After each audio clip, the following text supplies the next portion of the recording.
En nombre del Padre, del Hijo y del Espíritu Santo. Hoy ofrecemos la misa votiva de los santos ángeles. Como sabemos, acabando de escuchar este evangelio que le dice Jesús a Natanael: verás cosas mayores, a los ángeles de Dios subir y bajar sobre el Hijo del Hombre. Como sabemos, los seres humanos vivimos o pertenecemos a estos dos mundos. Uno, el mundo de las cosas que vemos y tocamos, todo lo que se nos presenta a los sentidos. Y nuestro cuerpo es una de esas cosas que forman parte de este conjunto de cosas, de este mundo. Pero también pertenecemos a este otro mundo, el de los espíritus. Un mundo que no está conformado de cosas, sino de seres espirituales. Seres espirituales que conocen, que sienten, que aman. Estos espíritus, algunos de los cuales son ángeles y otros habitan en los seres humanos y otros que han dejado el cuerpo, estos espíritus forman este otro mundo sobrenatural. En este otro mundo, los espíritus están más cerca de nosotros de lo que nosotros estamos cerca de nosotros mismos o con nosotros mismos. Tanto que se puede dar el caso de que dichos espíritus puedan invadir lugares o personas en este mundo de las cosas, y lo hacen para hacer sentir su poder y su presencia. Por lo tanto, cada uno de nosotros también forma parte de este otro mundo de los espíritus, por tener un alma espiritual o inmortal. Con esto deberíamos de comprender que en realidad la vida es más bien demasiado larga en vez de ser demasiado corta. Ahora bien, Dios ha hecho ambos mundos, el de las cosas y el de los espíritus, aunque Él no sea objeto de ninguno de estos dos mundos. De hecho, todos los objetos de este mundo de cosas algún día pasarán y desaparecerán para siempre. En cambio, Dios permanecerá para siempre. Para vivir en el mundo de las cosas, pues uno tiene que salir afuera y tomar de este mundo lo que nuestro cuerpo necesita para sobrevivir. Por ejemplo, debo abrir mis pulmones para respirar el aire.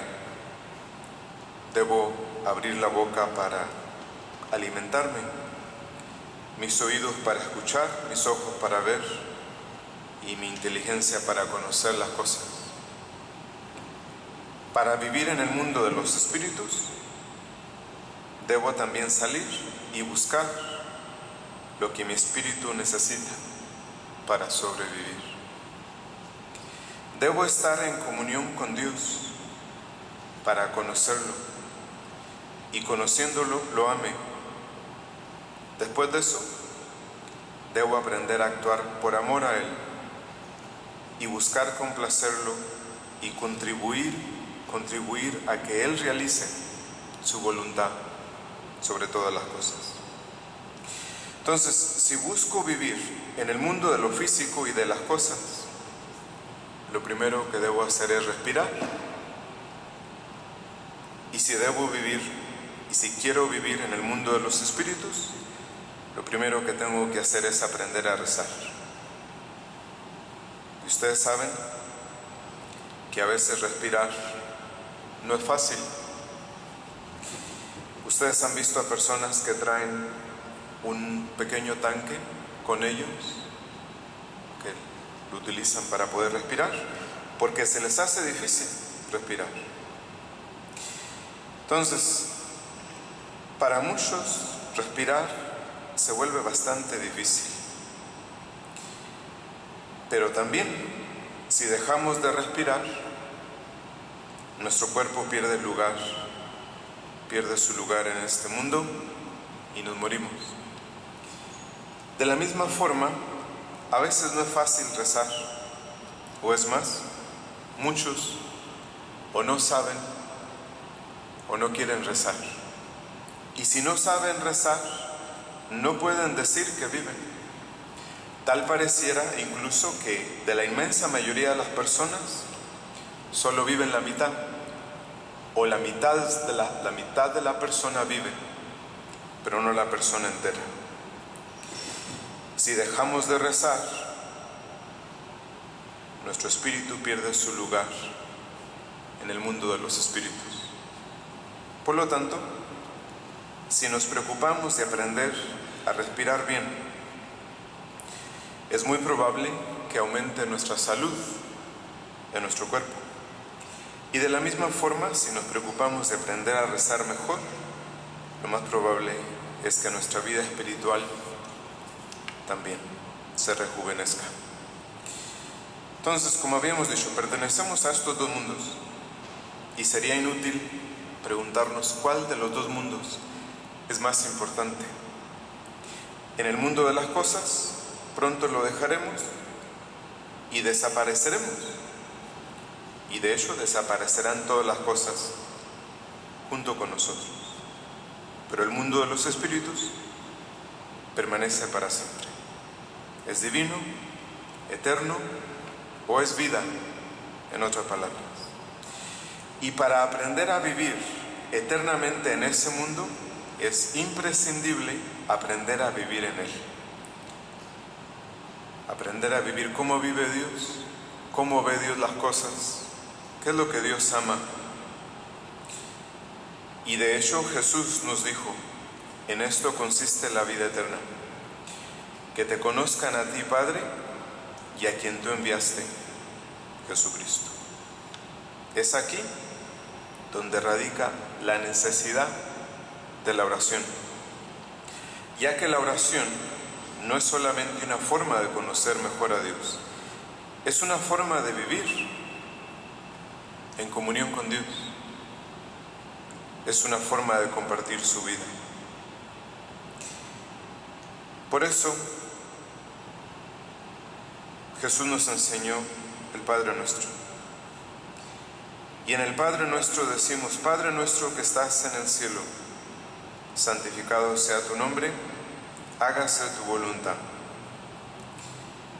Pudiera ser que tuviésemos otras necesidades más importantes que pedirle, pero lo primero es que su nombre sea santificado. Entonces, para lograr conocer a Dios como nuestro Padre, hay que vernos a nosotros mismos como sus hijos.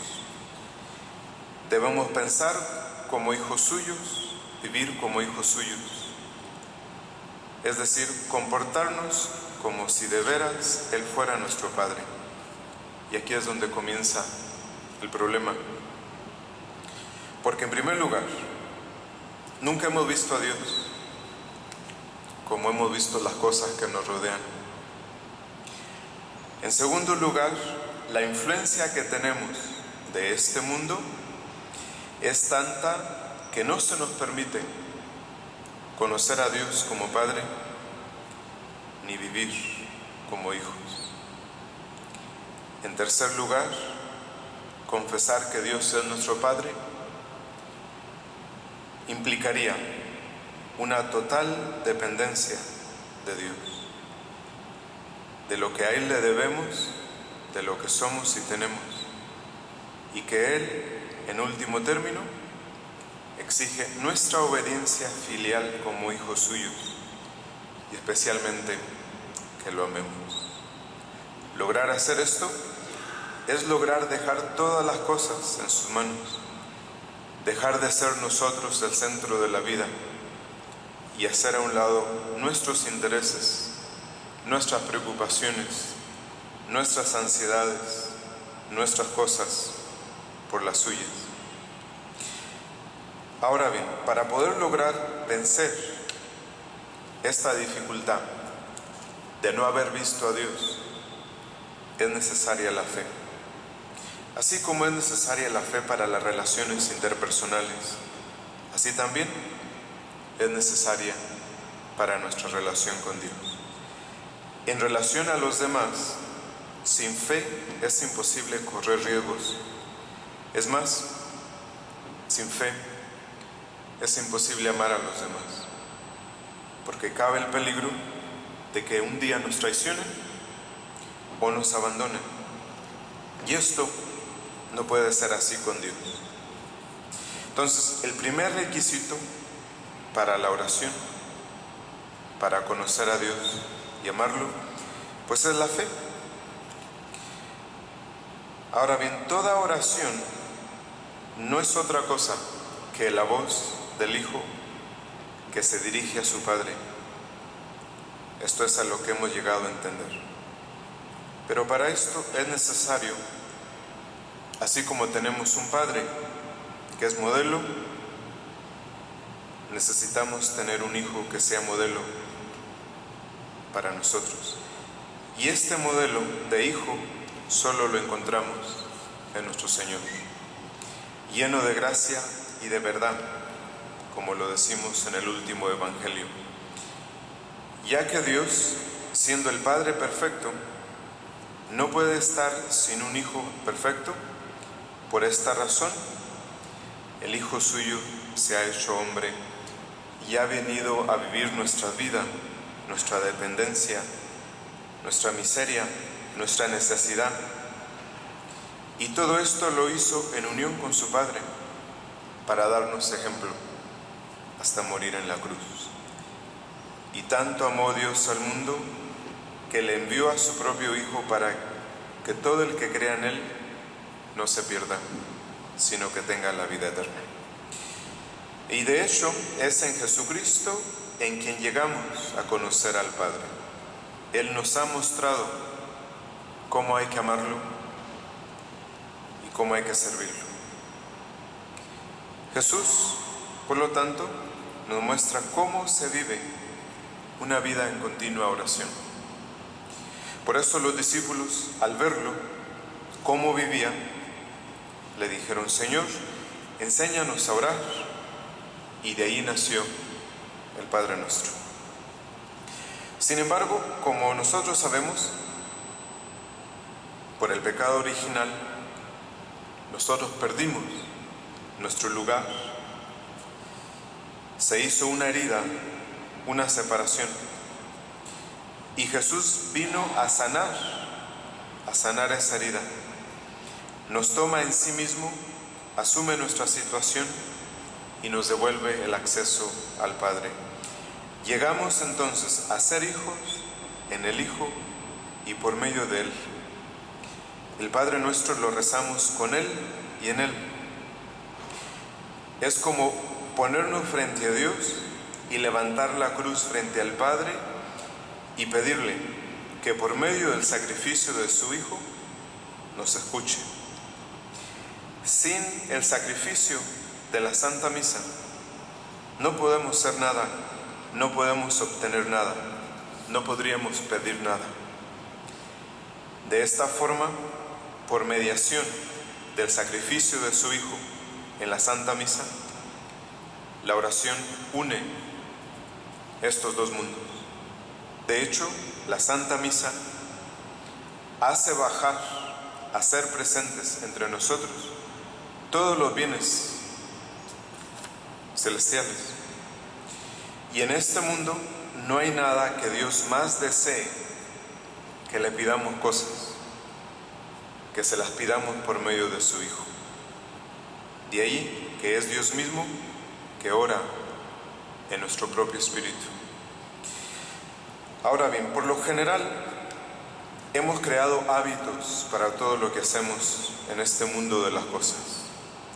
Y casi siempre lo que estamos acostumbrados a hacer nunca se nos pasa, como comer, o poner gasolina al carro, o tomar café. Y de hecho, creamos reglas y esperamos que los demás también las cumplan? ¿Por qué no creamos o por qué no nos acostumbramos a tener los mismos hábitos en nuestra relación con el mundo sobrenatural? Alguien decía que el día es como la síntesis de toda la vida.